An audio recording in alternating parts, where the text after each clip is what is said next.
Okay, so I have a radio flyer here, little go-kart that wasn't working, and I was getting a flash code, so I just turned it on there.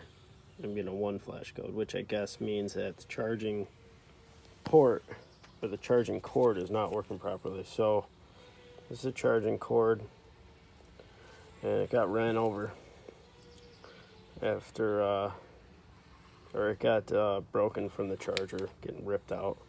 So what I found was, looks like the white and the black wires were supposed to have continuity.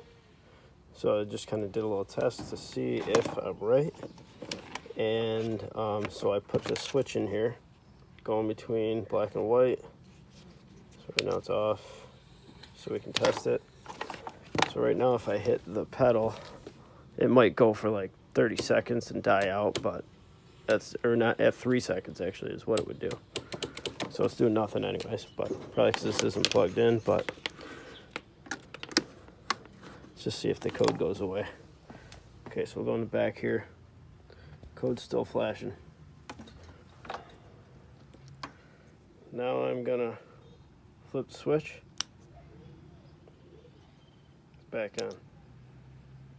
Turn it off. Starts flashing again. Flip the switch, so I got continuity now between the black and the white wires.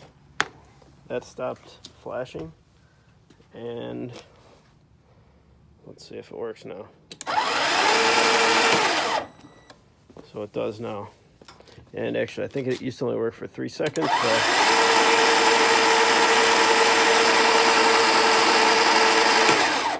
So it's good. So I do need a new cable, but I have not been able to find it. So until then, we'll just leave it like this. I'll black tape these over the top of those connections, over my solder connections, but at least it's working again. So it's a quick fix for your radio flyer.